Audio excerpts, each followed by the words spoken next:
The city has 4 utilities: electric, treated water, sanitary sewer, and storm sewer, with assets valued at $803 million. Storm sewer is managed like a utility, but currently charged on your property taxes. Agricultural water is managed within the water utility.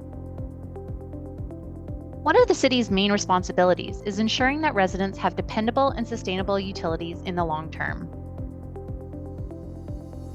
Your monthly utility bills provide funding for the operation of each utility, as well as provide capital to maintain or replace infrastructure.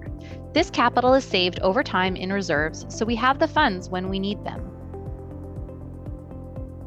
Every 4 years or so, the city reviews its utility rates to ensure they are competitive and that they provide the necessary funding to keep our utilities going now and into the future. This year, the city hired Intergroup to conduct this review, and the results will be used to inform the rates over the next 4 years. The utility rate review has identified a path forward to ensure financial sustainability in a measured way with predictable increases for each utility over the next several years. Before the rates are set, Council wants to ensure you are aware of the findings of this work, what it means to you, and to hear your feedback. This video highlights what you need to know in order to participate. So what did we learn? Over the past few years, the electrical utility rates have been reduced or held steady. This provided relief during the pandemic, but it is not sustainable into the long term. At the same time as we kept our increases down, our costs went up, especially for the electrical utility. Roughly 90% of our operating cost is the cost of bulk power from FortisBC. FortisBC increased their rates by close to 14% over the past 3 years, and the city did not pass on those increases. It is the equivalent of using your savings account to pay for your mortgage, which is an ongoing cost, as opposed to your roof replacement, which is a one-time cost. We also learned that currently there is approximately a 12% subsidy to the operating and maintenance costs of the agricultural water utility, and that in all of our utilities, there are some customer classes that do not accurately reflect the cost of providing the service.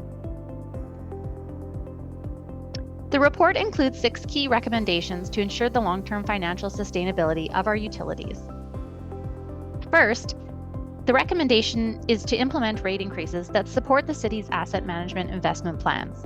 The review is recommending rate increases that will ensure there is sufficient funding in our reserves when we need it to replace or renew our infrastructure over the long term. This is best practice. This also ensures that customers today are paying for the average life of the assets that they are using. This will amount to just over $20 each month for the average residential customer. The second recommendation is that the city set the rates for each utility customer class to reflect the cost of service for that sector. The review recommends adjustments to the various customer classes to ensure each customer class is paying the appropriate amount relative to the cost of providing the service, and therefore ensuring that one class is not subsidizing the other.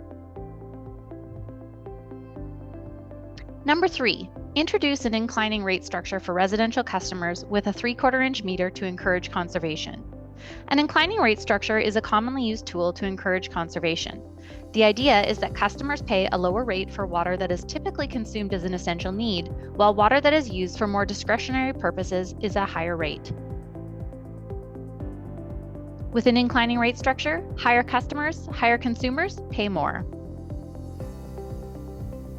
Alternatively, the city could choose to continue to charge the same rate for all residential customers. This would mean all residents pay the same, regardless of if you have a hot tub or pool or not. Number 4, increase agricultural water rates to cover 100% maintenance and operations funding. Agricultural water rates are currently subsidized by 12%, and it is recommended that this subsidy be eliminated such that the rates cover 100% of the operations and maintenance costs. Capital costs will still be subsidized. However, the review did also recommend this be studied and reconsidered in the future.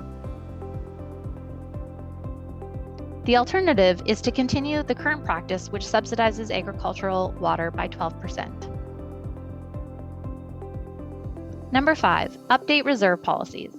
The report recommends the city update its reserve policies to reflect the balances needed to support future asset management plans. This includes setting minimum and optimal reserve balances to reflect the long-term asset management investment plans. This updated policy would increase transparency and provide clarity as to why the funds are being collected and saved. It will also help put into context the reserve balances relative to the large asset values that the city holds. Number 6, formalize the process for calculating the electrical dividend and its utilization into a city policy. It is recommended that the city create a policy outlining how the dividend from the electrical utility is calculated and used for funding capital projects. The report recommends the dividend be set at 8.5% to 10% of the budgeted electrical utility revenues, which aligns with other utilities. This funding is then available for capital projects, which would otherwise require funding through taxation. There you have it, 6 proposed changes to ensure the long-term financial sustainability of our utilities. If the changes are adopted as recommended, the average residential property can expect an increase of $21.40 per month. These rates provide the funding needed to both operate our utilities today as well as replace our assets in the future while keeping our rates competitive. The increase will still be lower than neighboring municipalities when we compare to their rates in 2023, and we expect to be even more competitive relative to those same communities when we compare to their 2024 proposed rates, which are not yet available. Now it's over to you.